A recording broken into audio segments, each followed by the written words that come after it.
FIFA ranking বেরিয়েছে এবং আমরা 7 ধাপ এগিয়ে। আমাদের আগে র্যাঙ্কিং ছিল 139, এখন 132। তো আমি মনে করি এটা বাংলাদেশের জন্য অনেক বড় একটা অ্যাচিভমেন্ট এবং সুখবর, এবং এই ধারাবাহিকতা আমরা সবসময় বজায় রাখার চেষ্টা করে আসছি। আপনারা জানেন যে আমাদের র্যাঙ্কিং কিন্তু আগে 100 নিচে ছিল, শুধুমাত্র কোভিডের কারণে। কোভিডের সময় আমরা খেলতে পারিনি, সে কারণে আমাদের র্যাঙ্কিংটা খারাপ হয়েছিল। যাই হোক, আমরা সেখান থেকে ব্যাক করছি, ইনশাল্লাহ এই ধারাবাহিকতা অব্যাহত থাকবে। দেখেন, আমাদের ফিফা ফ্রেন্ডলি আসবে, আমরা চেষ্টা করব 3 থেকে 4টা ফিফা ফ্রেন্ডলি খেলার জন্য। আমি এইমাত্রই মার্কেটিংয়ের সাথে বসছিলাম কিছু কাজ নিয়ে। আমাদের এটাও চেষ্টা আছে যে আমাদের অ্যাকচুয়ালি ফেব্রুয়ারিতে সাব আন্ডার-20 হওয়ার কথা ছিল, ওইটা এখন আনসার্টেন, আপনারা জানেন। যদি ওইটা কোনো কারণে না হয়, আমাদের চেষ্টা থাকবে ফেব্রুয়ারিতে আমাদের একটা ফিফা ফ্রেন্ডলি করার চেষ্টা, না আমরা 100% চেষ্টা করবো ফেব্রুয়ারি উইন্ডোটা ধরার জন্য। তো এইভাবে বছরে আমাদের মিনিমাম 3 থেকে 4টা ফিফা ফ্রেন্ডলি আমরা খেলবো, যাতে করে আমাদের র্যাঙ্কিংটাকে আমরা আরও এগিয়ে নিয়ে যেতে পারি।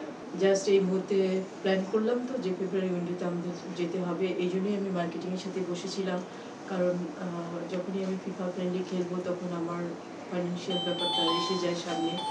ওইটার জন্য মার্কেটিংয়ের সাথে বসলাম যে আমাদের ফাইন্যান্সিয়াল অ্যারেঞ্জমেন্ট হবে কি না, সেখানে যদি হয় তাহলে আমরা প্ল্যান করতে পারি। তো ওনার সাথে বসে আমি সেটা নিয়ে কথা বলছিলাম, তো মোটামুটি কনফার্ম যে হবে।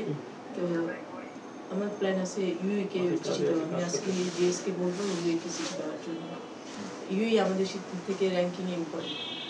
আমরা চাই আমাদের থেকে যারা র্যাঙ্কিংয়ে উপরে আছে তাদের সাথে খেলতে এবং জিততে। আমি আমার বিলো স্ট্যান্ডার্ড একটা টিমের সাথে খেলে জেতার ভিতরে আমি কোনো ক্রেডিট দেখি না। সেক্ষেত্রে আমি র্যাঙ্কিং যতই আপ করি, অ্যাকচুয়ালি আমার টিমের কিন্তু পারফরমেন্স আপ করবে না। আমার দরকার টিমকেও একটা ভালো জায়গায় নিয়ে যাওয়া, কারণ আমার তো টার্গেট হচ্ছে এই সাউথ এশিয়াতে বসে থাকা না, আমার টার্গেট হচ্ছে এশিয়ান লেভেলে যাওয়া।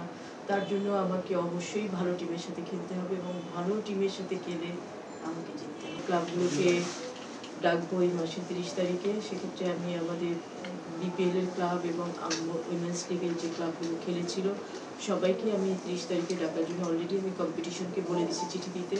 আমি তাদের সাথে বসবো 30 তারিখে। বসার পরে আমরা কিছু প্ল্যানিং আমাদের আছে, যেটা আমি এখন আপনাদেরকে বলবো না।